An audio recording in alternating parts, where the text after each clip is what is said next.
I'll be showcasing you guys how to intro to sculpting. Basically, I'll show you the tools, how to set up your how to start setting up sculpting, I guess, and also just how to import brushes and VDM brushes, which are vector displacement map brushes, which will help you do some sculpting cheats, hacks basically, and also we'll try and go about doing a little exercise at the end where we'll try to sculpt a little creature or something like that. So yeah, regardless, let's start. So firstly, you can in this menu you can do open up sculpting by pressing sculpting, but this will limit all your options. As you can see, half of the stuff is missing, so typically I prefer to just go into it via general, because this will give me everything I need. But that is one option to quickly go about sculpting if you wish.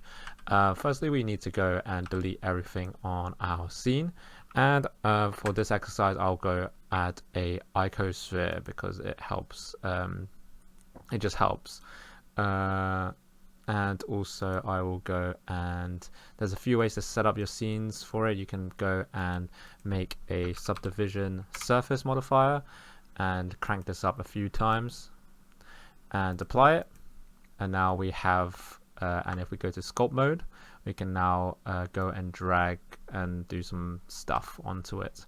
Before that, if we were just to have for example, a cube with 8 points, and go into sculpt mode like that, we can only manipulate the points. As you can see, that's only highlighted, so it's depending on what points. However, we can change this to be more manipulatable by doing something called remeshing. So this one's a really important thing, where we can remesh, but it's hard to see what 0.1 means. So if we press R on our keyboard, we get to see how much we got to remesh it. So something like that will give us and then press Control R to confirm it or remesh. This will do something, and now we have enough polygons to kind of remesh. But as you can see, if we go to wireframe mode, as you can see, this is like really dense now compared to our 8-sided shape. So that's how we kind of get started, and just continue on with other UI features. For example, in the new UI, all our brushes are over here. If you're on an older Blender, our brushes and names will be over to the side over there. We can click on the names, make sure the names are highlighted so we know what we're doing, what I'm talking about. So and we can go and run us through. But firstly, the default brush is the draw. Drawing lets you, for example, if you left click, you get to pull out. If you hold shift, this is a universal setting, you can smooth it out. And if you hold control, it goes to the opposite of what it's doing. So plus is always pulling out, minus is always going in. So control does the opposite, so it's going in now. So those are your basic sculpting hotkeys that you need to remember. Other than that, there are a few more hotkeys, such as F. F is to make our radius bigger. It is also affected over here. And Shift F is our strength. So our strength is what we see here. And the button next door to it is pressure sensitivity. So if you have a tablet connected to your thing, you can have pressure sensitivity on, so it makes sculpting a bit more intuitive, just like drawing. But if you don't, you just change it occasionally. Over here you can see all the brush settings and texture settings and cursor settings and all that. We'll go into that in more detail later on, but and naturally. But some of the things that you might want to know is like the smoothness. You can turn on different things, but the most important one in this little setting is front faces only. So front faces only means for example, if it's like a really thin sheet, sometimes you only want the front faces to be being pulled out. Let's see if I can get an example here. If I make if I go to object mode, make a thin plane, for example, and go to sculpt mode, remesh this quickly, and start doing stuff here. Underneath, it will pull upwards as well. As you can see, there's a lump now. But if I turn on front faces only and do the same thing, there won't be a lump underneath. Wow, magic. So that's really important. Texture is like if you want to have like a textured alpha brush to give yourself details. We will get onto this once we're there. Stroke is just your stroke settings and spacing and all that malarkey, and this is your fall off for your brush settings. So depending on how the graph looks, this will be what the brush will kind of imitate, and this will be your cursor settings. So this is what you see when it's on the thing. A few things to look out for in your sculpt is we can always constantly remesh. So for example, this is like, you want to start off with like a big remesh, so this is like pretty good, but eventually you might want to go into smaller details. You want to go deeper in, so to 0.05 and go remesh again. And sometimes it does mess up sometimes, so maybe you need to go and go a bit lower than that, a bit higher than that, because of how we set this up. This will always be messed up because it's like too thin, but now you can see it's more higher definition, but it's yeah, it's a bit, it can slowly build up and be quite laggy, for example. So we keep on going remeshing. But there are some scenarios where we might need to use a Dino Topo instead. So for example, if I were to everything's a little bit different here. I need to find the tool quick. Here you go. It's called Elastic Snake Hook, is this one. If I were to, for example, drag this guy up to make like a horn kind of shape, and we look at the geometry for it, as you can see, it's kind of getting stretched out over here, right? And it is possible to fix it just by, for example, remeshing it, but that is sometimes not the best method to go about it. So as you can see, it's getting a bit messed up. And also, just as a quick hotkey, to instead of going to object mode, selecting here, going back to sculpt mode, so I can sculpt on this guy, we can go across these guys by pressing Alt Q, hover over one of them, press Alt Q, it selects it and goes change. You can also go select it over here, but this is more intuitive. I'm going to go with elastic grab, see if this one's better. It does some weird things. So instead of that, we can actually go and enable Dino Topo. Press OK.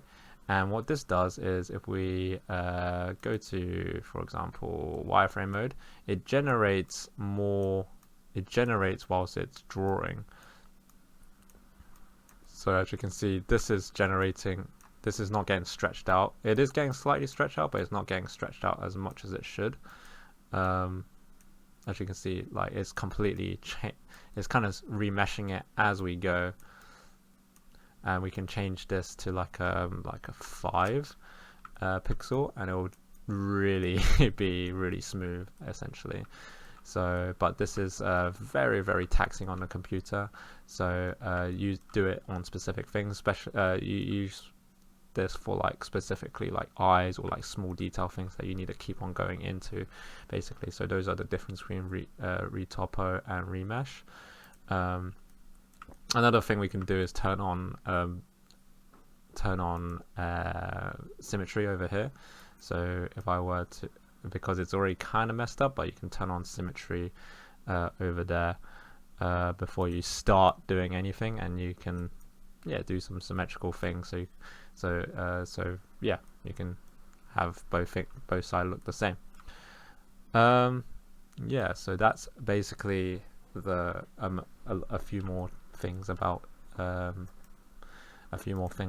sculpting. A few more hotkeys you can change over here.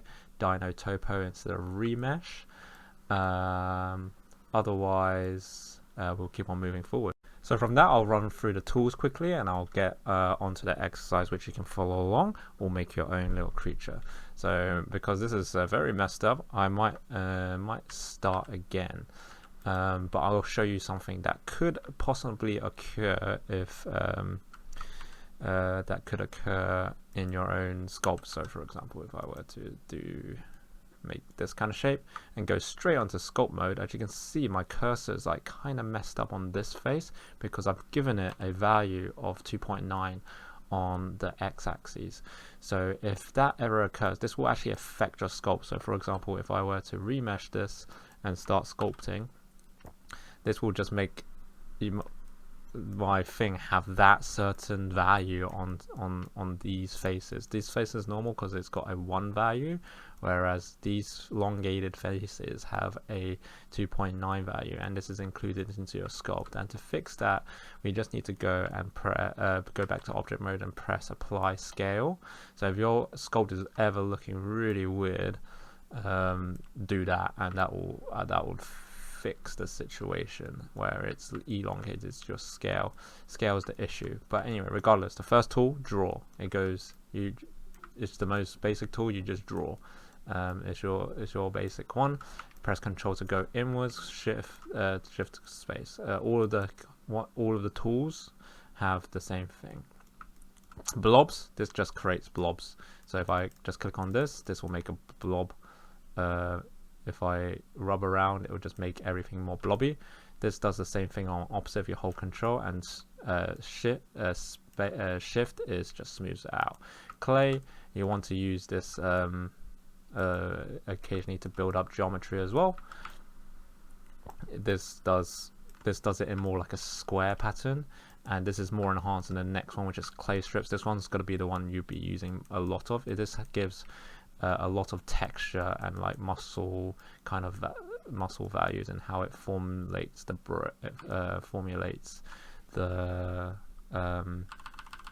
brush strokes.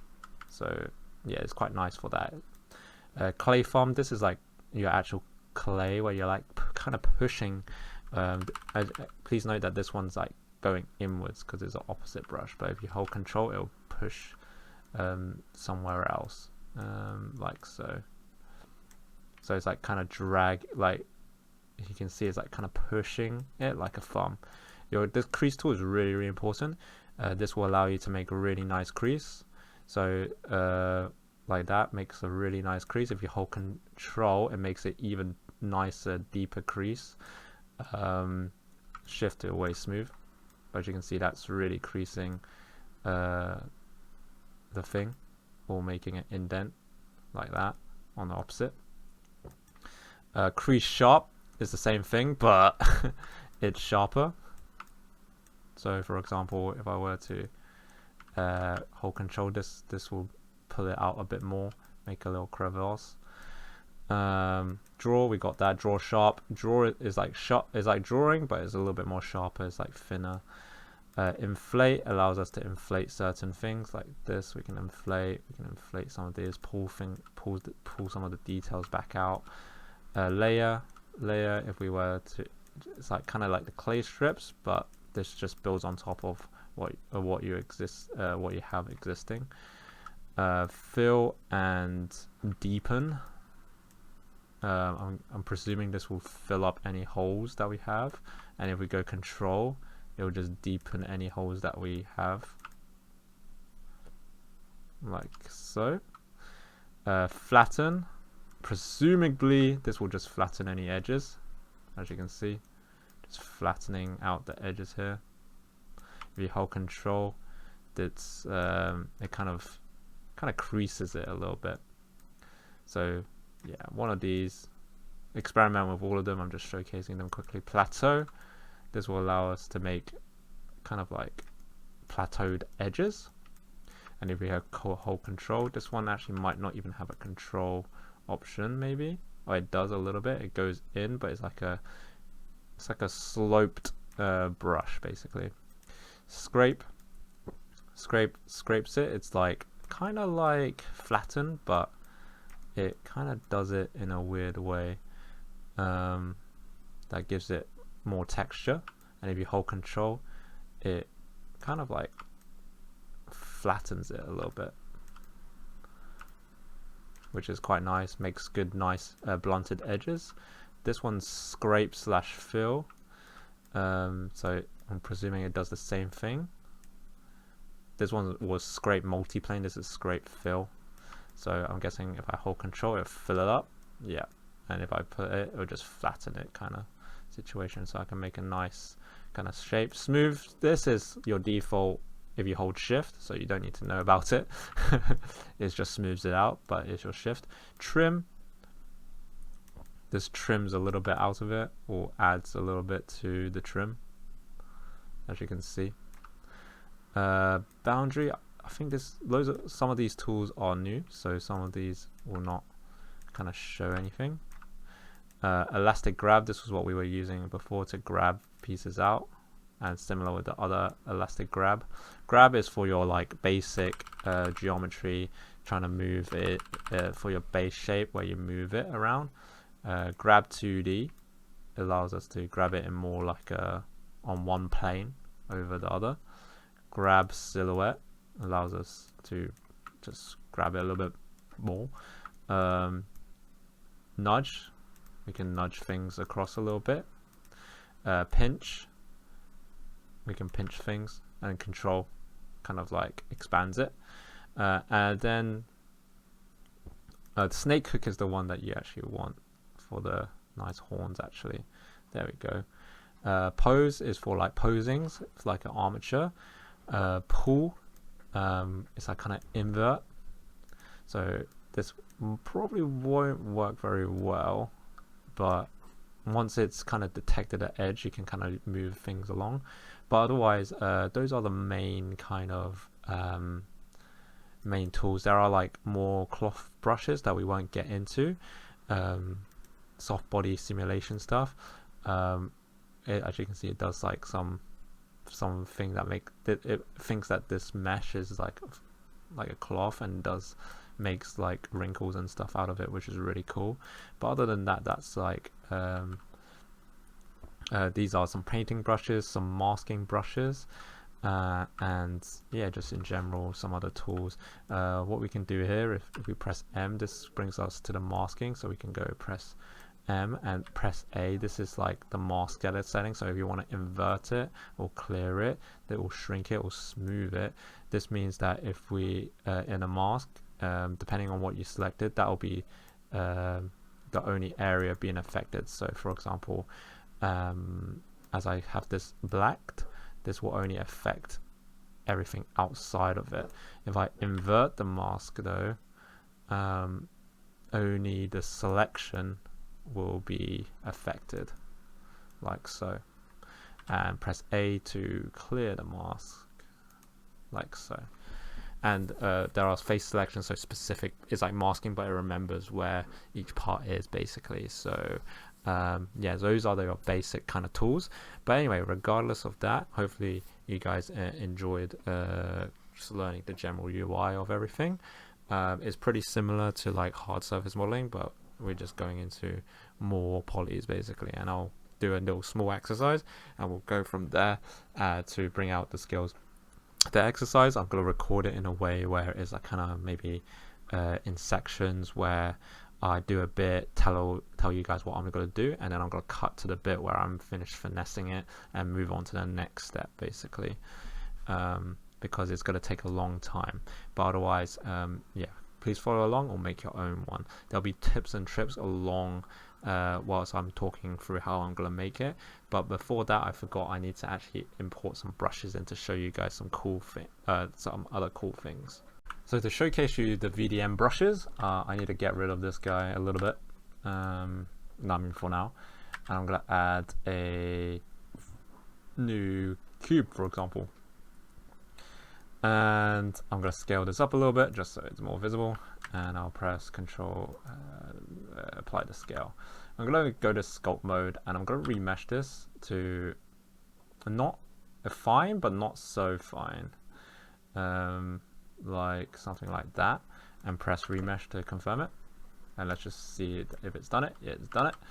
Okay, and then I need to go and actually apply a multi-resolution onto it. So at this point, you have to get to a point of the sculpt where you've done like the secondary details. So you've done your base shape, your first pass, your second pass, and then this is your tertiary details, right?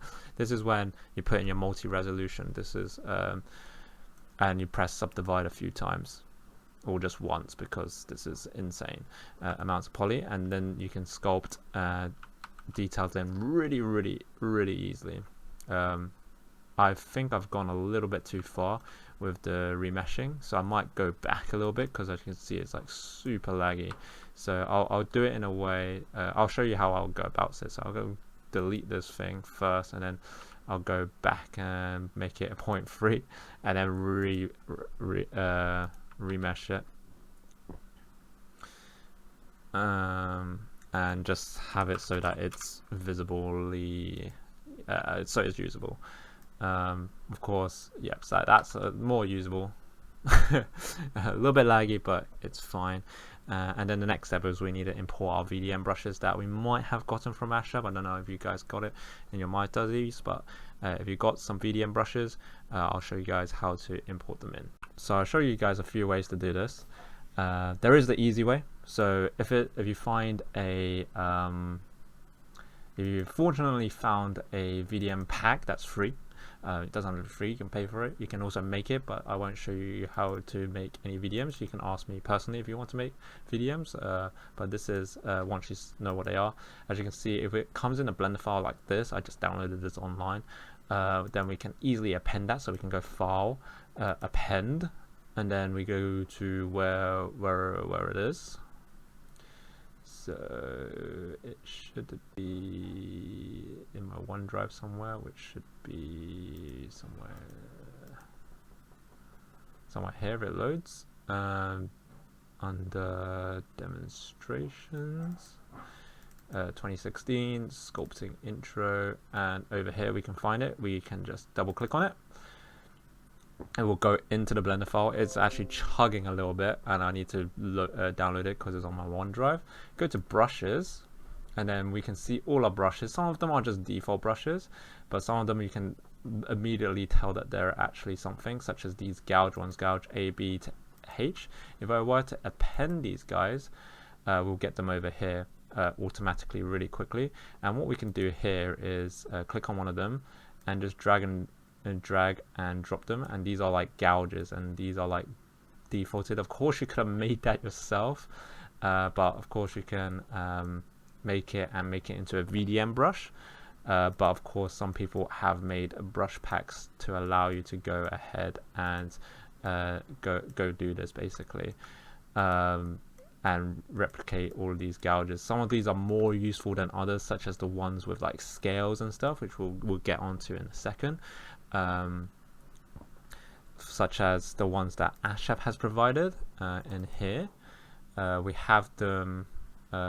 We have the preview of them, and also the EXR file. So Ashab didn't provide them to me in a Blender file, but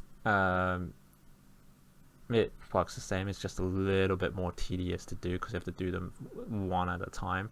But I'll show you guys that if you ever see someone giving you something like this as a VDM, vector displacement map brush, then you can sort it out basically and import them in. So to get these EXR files in, we need to go to make sure we're on the draw brush, and we need to go and scroll down to where it says texture, and then we need to go press new texture. And then because of how Blender does things, this little box this is not where we put it. We have to click on this little 2 double pill sides, and this will bring us over here, and then we need to open it and go find it again. So if we go quickly find it, oh man, it's gonna be let's go find it like so. 2016 sculpting intro, and VDM brushes. I'm going to use scale 1 because it looks cool, but make sure it's the EXR file, and we're going to go press and open it, and it should open up here. As you can see, it's showing up as like some normal map kind of thing. That's because of how vector displacement works. It shows off the normal and vector displacement of the thing. But if we were to demonstrate it right now, it will kind of work because it's like it's like a scaly kind of texture, but that's not what we want. So we need to change a few settings over here.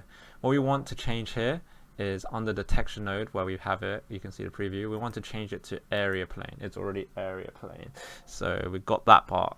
And then afterwards, if we scroll down a little bit on the stroke, we need to, from space, we need to change it to anchored. So now if we were to press it, it will show up. Actually, before that, we need to also enable check on this setting called vector displacement. So Blender knows there's a vector displacement, and now as you can see, it's working perfectly. These scales, we can go in and put loads and scales, rotate them around, overlay them, do some cool sculpting techniques on scales, and this will allow us to put it. If we had it on a different one like dots, we'll just draw it on, which is cool, but it looks like mountains now, and that's not what we want. We want it to be how we want to place them is anchored, just how it goes. And then there's a few things we can do here. We want to go and enable this as a brush essentially. So what we do, it's a little bit weird going on, because usually you would just be able to like rename this, but apparently I can't change it. So what we need to do here is I'm gonna go duplicate this asset and call this, I don't know, what was it, scale one, and save it. Hopefully I can now do it, edit preview image, and I can go and find that image that was that came along with the Ashab's pack, asset pack, and put the PNG here. And as you can see, it doesn't show up, but it should.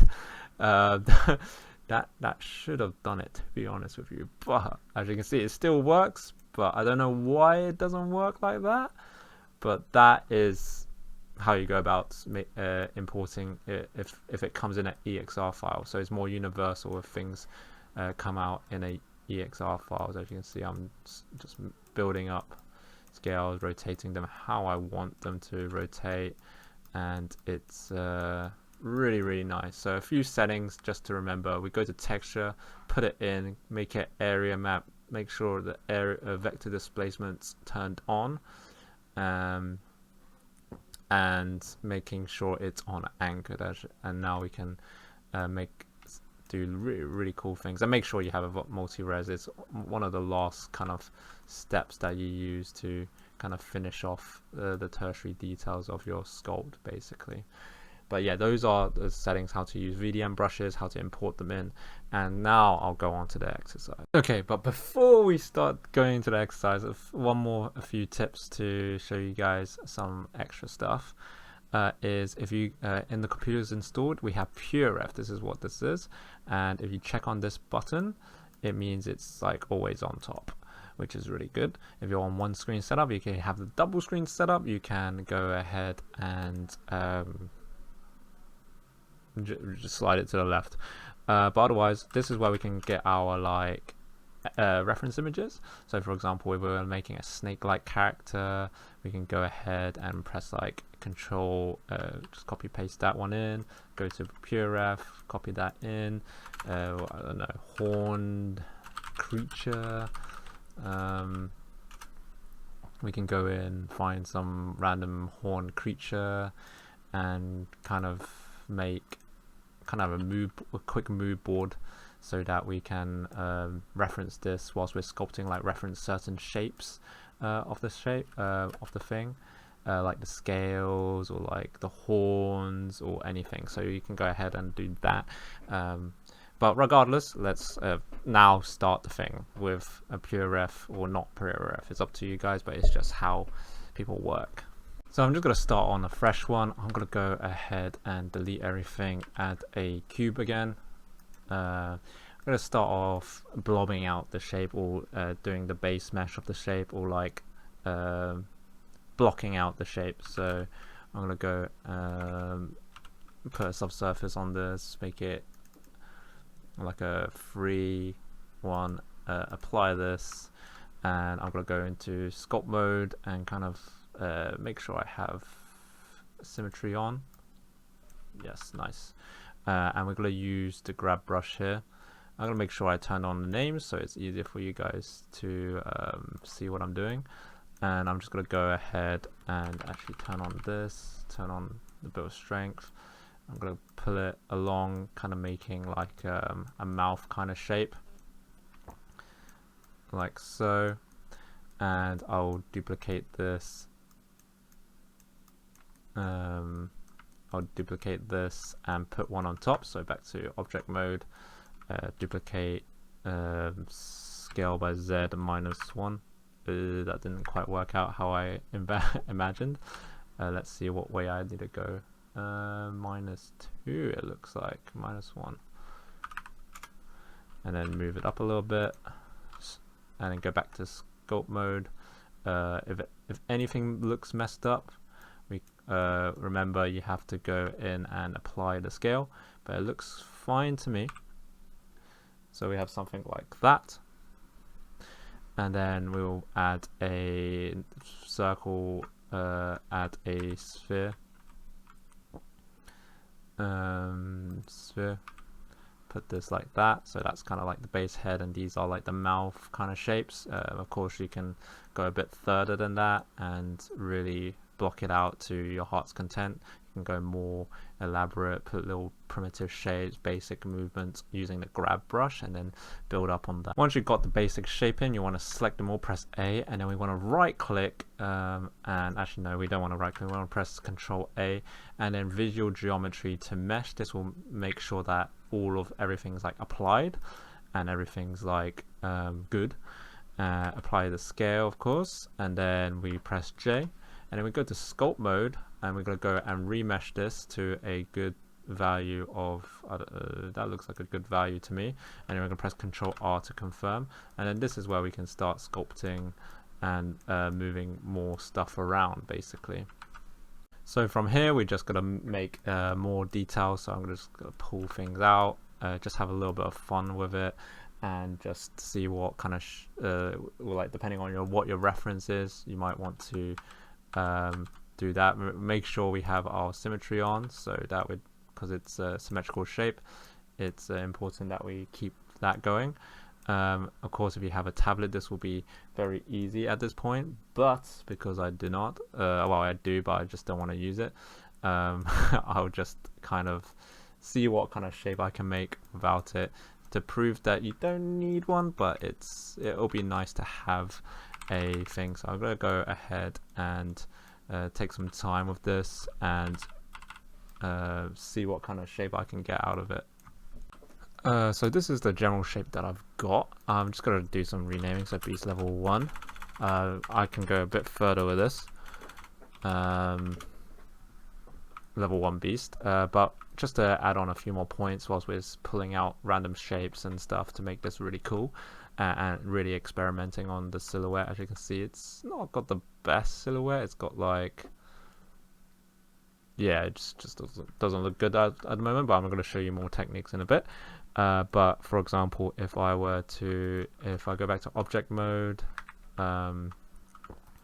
so if you need to go put in a like tongue, for example, it's better to put it in a separate piece and have that as like a separate unit to the thing, because it just makes optimization a little bit nicer, I would say, and it's just overall nicer to work with. So we're just going to make this a little bit thinner, and we're going to go edit mode and kind of edit it through a little bit, like so. Make sure we're like getting smaller as well, or maybe I can do it like this, where it's like out all the way. Rotate it a little bit, scale it down, add edge loops along the way, and scale it down a bit further, and we get a tongue shape like that. And then of course we can go and edit it a bit more afterwards, so it's like so, and then we get a rough tongue shape. But yeah, that's how you go about this, and you'll go and apply the surface and remesh it to get the details into the thing. So I've got to keep on working on that. So I went and go and fixed this little bit with getting the right shape for the horns. But after you got to a part where you enjoy it and enjoy the silhouette, you can go in with the finer details using the dray, glob, crease, everything else, and give it a little bit just to refine because we got the silhouette in, looks kind of monster-like almost, but we want to refine the shape just a little bit more and give it a little bit more kind of oomph and give it more detail. So before we go on to the multi-res and give it even more detail from there, so let's go ahead and do that. So basically I will just go ahead and go to this clay strips or whatever tool I want to use and kind of just that's a bit too much, put in like details, put in little things that I would like to have, such as over here I would like it to have like a webbed kind of face, so I'll try to get that going in there and try to incorporate it in, and then smooth it, and everything that I need to do I'll do it at this stage basically and get as much detail in as possible, like so, and get into changing up the base shape a little bit more and like really getting into detail. This the detail of this will go a little bit it'll be you'll probably lose a bit of that detail with this once we do the remesh, but this time we want to actually remesh this so it's slightly higher. So we want to go to like 4 perhaps, and then we'll just see and remesh it. See, we gotta lose out a little bit of detail, but we still keep a majority of that. And we're just gonna go in and actually go put a multi-res onto it, and we're gonna put and subdivide it once. Hopefully this is like a balancing act where we do it so it doesn't crash, and make sure you save this before you do it because it might crash. And what this allows us to do is gives us more fidelity, and we're gonna go in now with our like crease brushes and like our clay strip brush to give us more detail and more like secondary muscle groups in our sculpt. Where is my crease brush? But what so essentially we just want to make the details, the muscles of the muscle groups more defined, and make our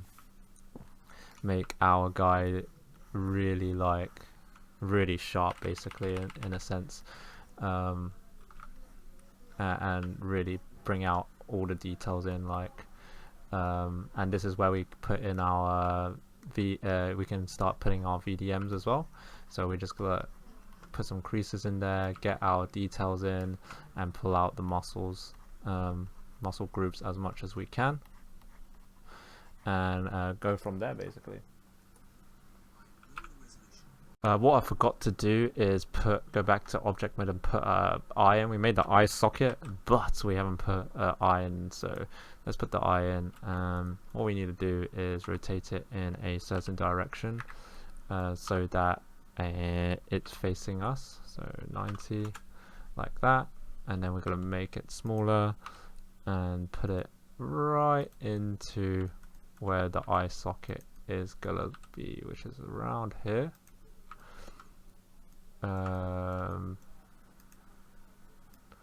Around there, and we might need to jig it around a little bit, make it a little bit bigger. But in monsters, if you make small eyes, big head, makes it seem a little bit bigger than it should. And what we're going to do here is we can kind of see where the eye needs to face for it to kind of look menacing. So as you can see, we got the eye in, and what we do here is go back into sculpt mode onto the body, if we can, hopefully, and sculpt around it so we encase the eyelids inside the thing. I'm going to press save for now so that we can do that without fearing that it's going to crash.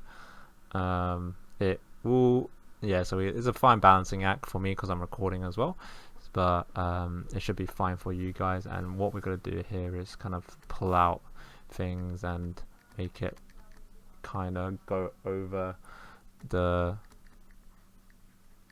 eyelids just a little bit so that it's covering it, so it looks like eyelids basically. And we're just going to continue on putting creases and stuff until we're happy with it. So just a quick update, all I've been doing is going around creasing certain areas so that it's kind of got more definition in areas and slightly less definition in others, and just going back in with the crease and clay strips just to give it a little bit more detail, so that yeah, just that muscle group kind of thing. Of course it'll be easier if I had a reference to if I was using references, but I chose to go without. But you know, however you like to do it, and just giving everything a little bit extra strokes here and there to get really nice details across, smoothing and putting stuff on like so. I might even go through another layer, but we'll see about that. I'll definitely save it because it could crash, but I feel like I'm in need of another layer of subdivision layer basically. So yeah, we'll go with that in a sec. So after you're happy with it, you're gonna add some like bump noises or alpha textures over here. I just found it online just to give it a little bit of a skin texture, so that you can just feel it just kind of just roughly feels like skin on certain areas. And then we're going to go in with our VDM brushes to kind of help that along the way basically. So we're just giving it like rough skin texture around where we think it's going to be like skinny, and I'm just applying that everywhere that should have a bit of skin, and changing the size as it goes so that we have a little bit of variation. As you can see, it's already starting to kind of look the piece already. It's starting to look like a very scaly boy.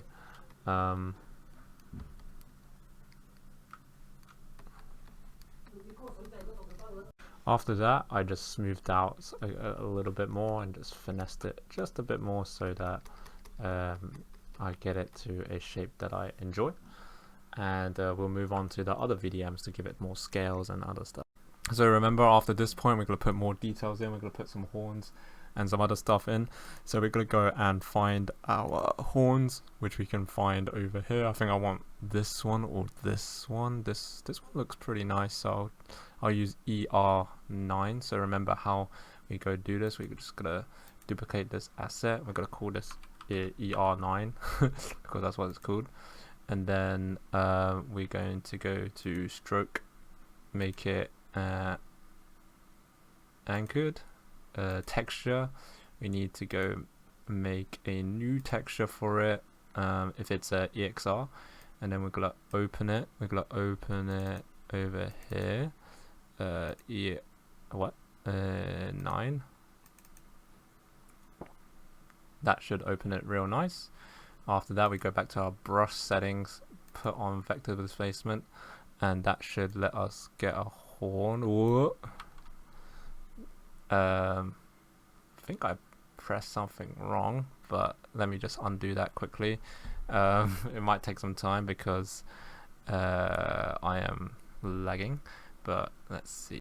Oh, so what messed it up is, remember, you actually has to be like 1 or a value of more than 1. So for example, if I had 2 there and we drag it up, we have this horn thing. Looks pretty good. Oh, I don't think I like it, to be honest with you. Let's try 1. It's still good enough, but I don't feel like it's nice and doesn't bring out the horn enough. I think I might need a value of 3 actually. Get that horn. Oh, make sure I'm like, because it's symmetrized. Maybe I should turn off symmetry for this bit if I'm going down here. Well, that's a little bit too hard. I think number 2 was actually the best for this one.